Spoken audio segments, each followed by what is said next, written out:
Hi, everyone. I'm Cindy Georgicus with the Unique Times, and I'm elated to be here today with my dear friend Maris Shields. Happy to be here.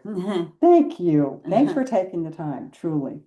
My pleasure. So, how this evolved was many of you might remember hearing my poem that I was published by Spill Words Press, who is an online magazine in New York.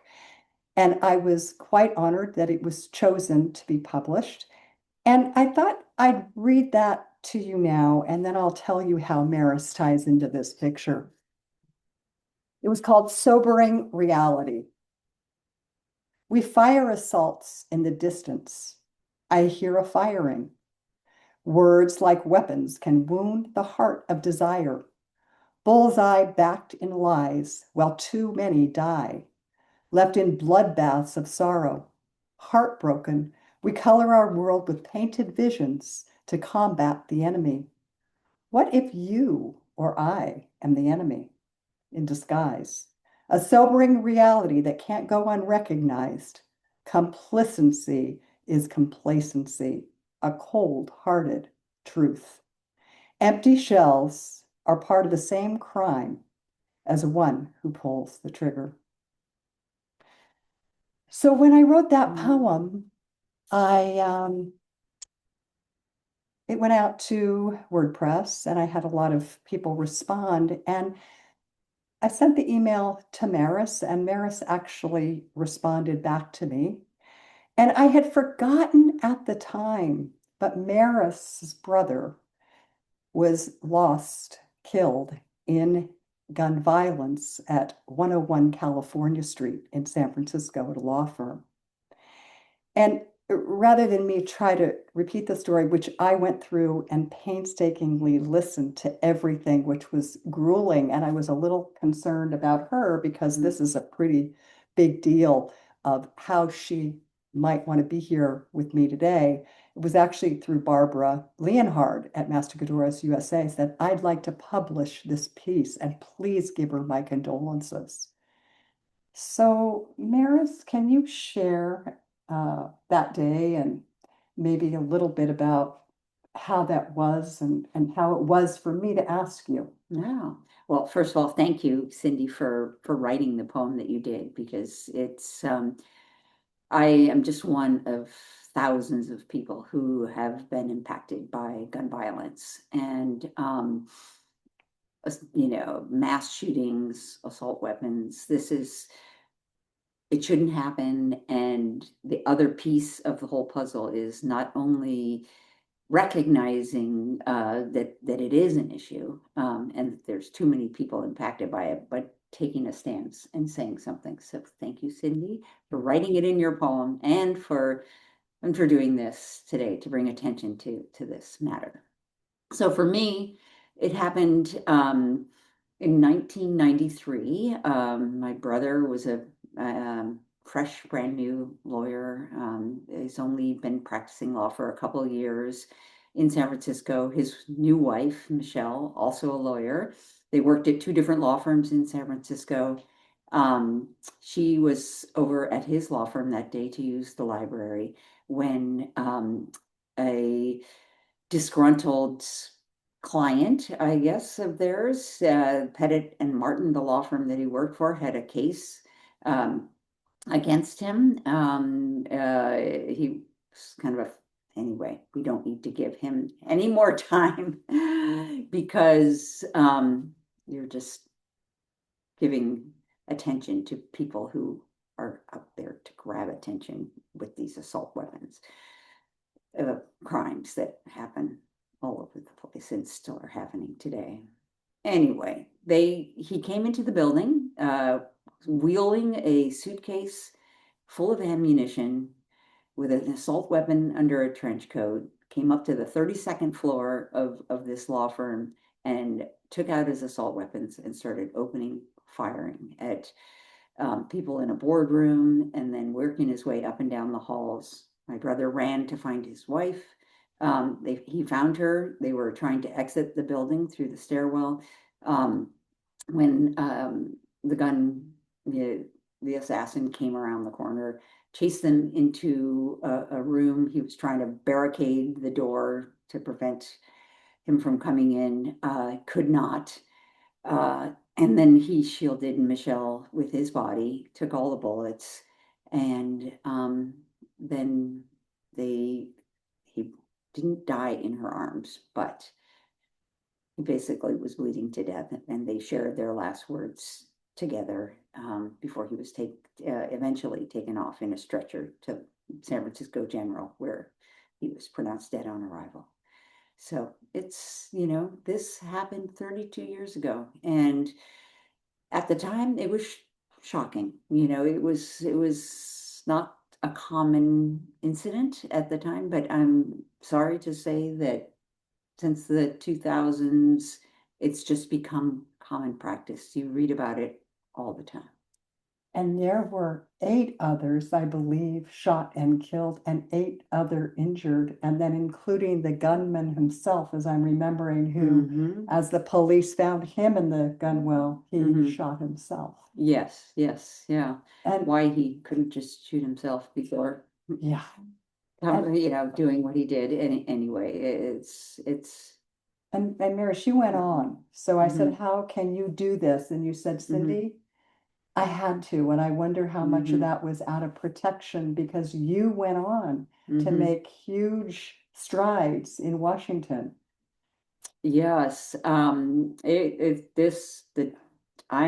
one of 7 children, born and raised in Hawaii. Where John was John there, was, right? yeah, he had just been married the year before the shooting, and then died in the arms of his wife, or basically died in the arms of his wife. Um, he was the baby of the family, and we of course were completely distraught and devastated. Um, but over time, after the memorials and the grieving process, we just needed to do something, to kind of get over what was going on. And fortunately, at the time, I think because he was working in a law firm, and because it shook to the law community in San Francisco to its core, a lot was going on. A organization called the Legal Community Against Gun Violence was formed, and many other nonprofit organizations trying to address the issue of um, gun violence were coming up at the time. It even caught federal and international attention. So we just got involved. Senator Dianne Feinstein had a bill that she had on the Senate floor called the assault weapons ban, and she got our family members to come to Washington, D.C. to lobby other Congress and senators and Congress people to the need for sensible gun laws to prevent anybody else from having to go through what we went through. Which was Yeah. awesome. And it stuck. Mhm. You made some changes, and then Yeah. there was some more changes in the Senate, or Yeah, then was that with the Gabby? Brady bill also passed. The Brady bill was a bill that was passed to um, so that there are background checks before you get a weapon. If somebody is a convicted criminal, if somebody has domestic violence on their record, if somebody is diagnosed with a mental illness, giving them access to guns is a recipe for disaster. But So the some of Brady these, bill passed, and yeah, many laws in California. yeah. So you were Yeah. instrumental, but then some of Mhm. them stopped because they timed out, correct? Right. In order to get the assault weapons ban passed, they had to have a 10-year expiration or a clause in the bill. Otherwise, it wouldn't get all of the support that it needed to pass Congress and Senate. So it did pass. 10 years later, a new administration was in. Both the House and the Senate were Republican, dominated Republican, and the administration was not supportive of of gun laws, safe gun laws. And so they just let it expire when it had in that What a 10-year shame. period. I know. Such a shame. Yeah. And So was this then Gabby Gifford, which many mhm, of you remember, mhm, the Arizona stateswoman representative? mhm, mhm. Yeah. She was killed and she's working Mhm, tirelessly, and she has a mhm. bill now also, correct? Right, right. So the legal community against violence started in 1993 or 94. Gabby Giffords was shot, or I can't remember the year, but it was early 2000s. 2013 was, Maybe it no, was or so? 2013. I maybe have it in Yeah, my notes yeah, here. that's all right. Anyway, after she was shot in the head, and so for her, it's a miracle that she survived and that she recovered enough to speak again. But she has made it her life's um, mission to create sensible gun laws. So now, Gabby Gifford's organization and the legal community, or no, it became the Law Center to Prevent Gun Violence, and so now it's Gabby Gifford's Center to Prevent Gun Violence, which is a merger of the two organizations that are working for laws, sensible gun laws, so to prevent these mass shootings from happening. So, Maris, I guess what I Mhm, want to know, this mhm, hasn't stopped. We had the Sandy mhm, Hook. We were just walking mhm, today and we had mhm. a friend tell us about the shooting at, where was it At Brown yesterday? University. Brown University. Mhm, I mean, and it's mhm. kind of, Yeah. we could go countless. Mhm, What do we need to do? mhm, And I guess I have this question. mhm, There's so many people that say, they're keeping their guns. They honor the Second Amendment. And I mhm. don't think we're talking about not honoring that Second Amendment. But when you look at Right. the Second Amendment, it Mhm, says, yes, we have the right to bear arms, mhm. and there has to be a A militia, a yeah, a strong, well-organized militia. Here, let's actually read this here because I think it's important to know what the Second Amendment says.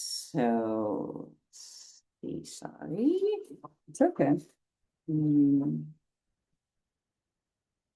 Okay, so uh, here it is. So the Second Amendment, which states that the United States Constitution protects the right of the people to keep and bear arms, um, and it states that a well-regulated militia being necessary to the security of the state.